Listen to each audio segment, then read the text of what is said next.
Welcome back. Today I want to talk about why it's no longer a sufficient instruction to merely watch your breath, why it's not enough anymore.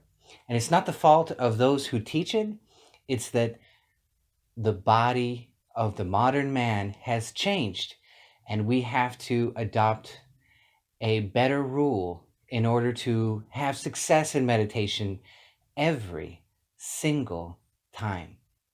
So let's get into it.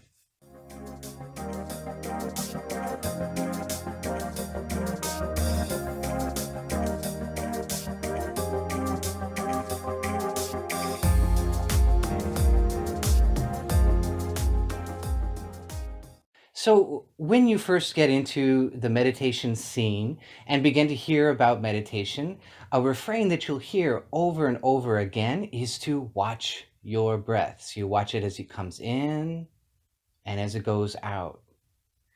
And it's a beautiful, glorious instruction. And that a lot of times, that's where the instruction ends.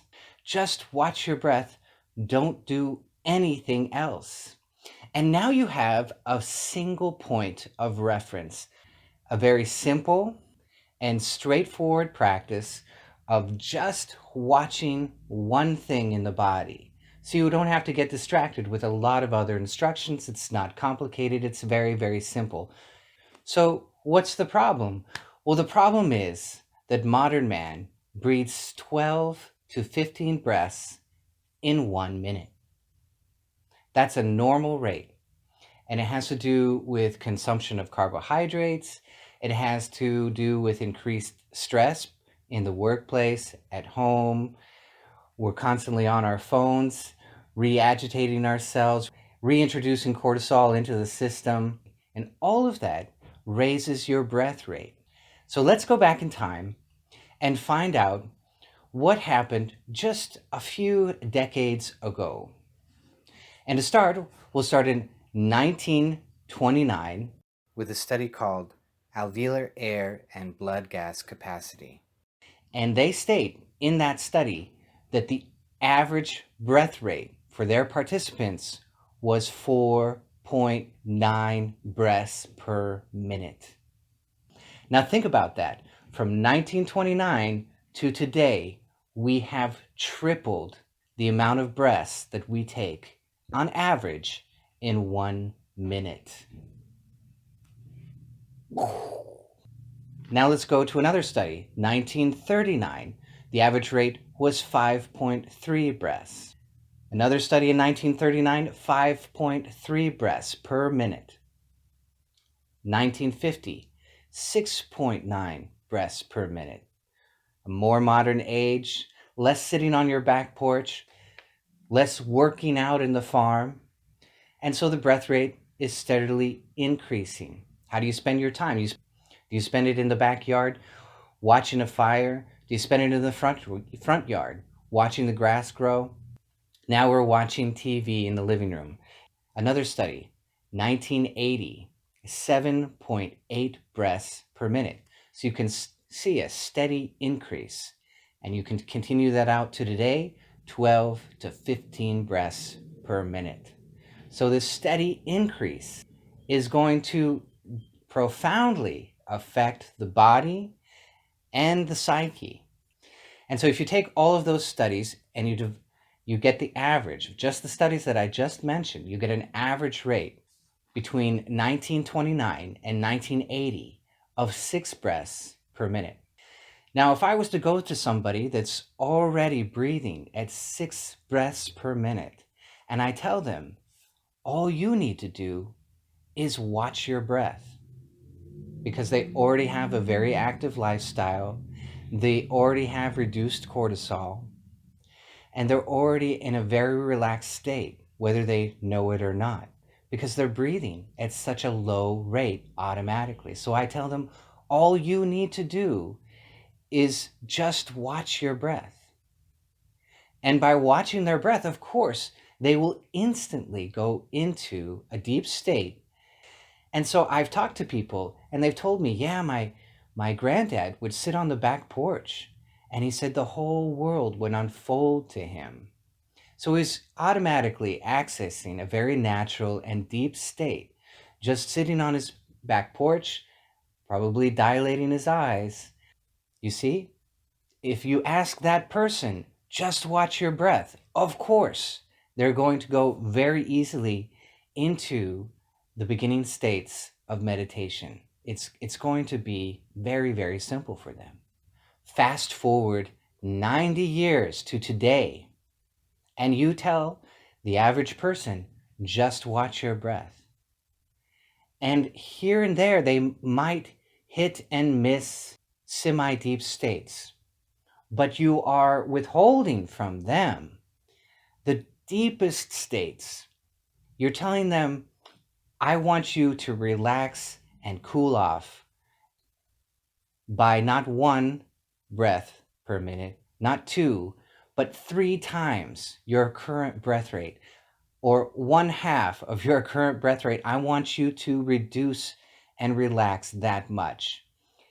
And it's just too much of a jump. And it usually takes 20 or 40 years if the person is willing to stick with it that much. Probably they're going to have a few calm experiences in meditation, but not enough to really grab them and show them that it really, really works. It's very simple. It's very easy. It's natural. It's inside of you. It's not a mystery. And all you have to do is lower your breath rate. So that's why I say over and over again on this channel to lower your breath rate, because that's going to give you instantaneous success. It's just mathematical. All you have to do is lower your breath rate. It's a foregone conclusion that you will go into heart rate variability. You will feel meditative mellows inside your body. And if you sit very still, you will begin to go into a freeze state. And it will be very enjoyable. I love it. On this channel, people comment, they say, oh my God, I actually tried this and it actually works. And I'm like, well, hallelujah. Isn't it great? It does actually work. That's why I'm here talking to you. So that's why that instruction, just watch your breath, it won't work anymore. You have to tell a person to go ahead and lower your breath rate. And so this is why I talk about the holy trinity of breath. And I'm trying to box you into the dorsal vagal nerve. That dorsal vagal aspect, I want to make sure you actually stimulate it and you actually feel the results. And I don't want it 10 or 20 meditations later. I want you to be able to do it in this meditation.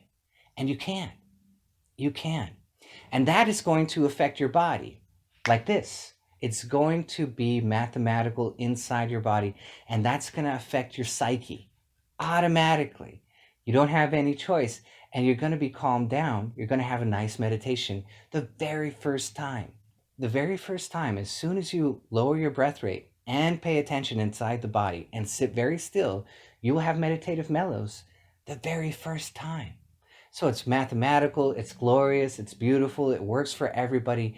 And all you have to do is lower your breath rate to what is comfortable for you. And so let me give you the Holy Trinity. So you make sure you get all 3 points. You kind of corner yourself into that dorsal vagal aspect and make sure you actually stimulate that parasympathetic nervous system inside of you. And so the first one is to lower your breath rate under 7 breaths per minute. So if you're wondering what that is, I'm going to have a link to an app that you can download below. You can try that out. And that will give you a picture of the lungs breathing in and out. And all you have to do is follow along with the one which fits for you, which is most comfortable. And that may adjust. It may lower a little bit, which is great. But that's the place to start. The second instruction is that the out-breath has to be longer, because it's the out-breath that begins to put pressure on the dorsal vagal aspect. So that's very important. So like 1 second longer, it has to be a little bit longer. And the third instruction is to take out the pauses. Because if you try and put a pause at the bottom of the breath or the top of the breath too soon, what may happen is you mess up the rest of the breath. The heart rate variability doesn't catch on and you don't stimulate the dorsal vagal nerve and the parasympathetic system. So now you know this is why heart rate variability breathing is so key. It's so important, and it works every single time. It's mathematical, and that's what you want. You want a meditation which is reliable and consistent and works for you every single time you come to it. So that's what I'm offering to you. So I hope you love it. I hope you try it out. Give it a shot. Out of curiosity, see what it does to you. Let me know how it works. And be sure to hit that bell down below so I can see you all next time.